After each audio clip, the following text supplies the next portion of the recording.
Желіде Иман Қабылбек Әліпбайұлының «Сәлеметсіз бе» деп амандасудан құтылу керек деген видеосы тарады.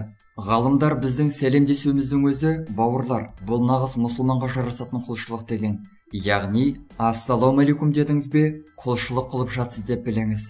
Бұл қазақтың жай ойлап тапқан үрдісі емес. Бұлай сәлемдесу мұсылманның сәлемдесу әдебі. Демек, бәрін қойып, ассалаумалейкум деп амандасу керек.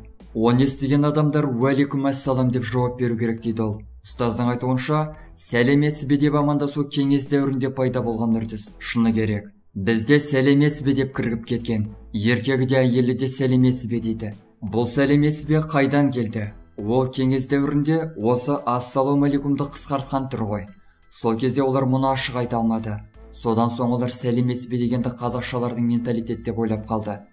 Бірақ біз тәуелсіз мемлекет болдық. Біз дінімізді толық игеретін заманға жеттік. Енді сәлеметсіз бе дегенді қою керек, бауырлар. Сәлеметсіз бе деп сызылмауымыз керек. Кейбірі өзбектер солай сәлемдеседі ғой дейді. Бұл өзбектің, арабтың, түріктің сәлемдесу үрдісі емес. Бұл мұсылманға тиіс дүние. Демек, өзбек бауырларымыздың өзі осылай сәлемдесу шариғаттан алған. Қазақта ғыны қосып айтатын болған. Бұл мәселе емес. Үйдегілерге дұрыс сәлемдесуді үйретіп қояйық.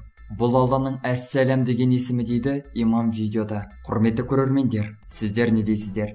Егер біз өзіміздің қазақ сөздерімізден толық бас тартып, барлығын араб сөздеріне ауыстырсақ, біздің араб болмағанда кім болғанымыз? Қазақ тіліміз, салт дәстүріміз қайда қалады? Пікірлеріңізді күтемін.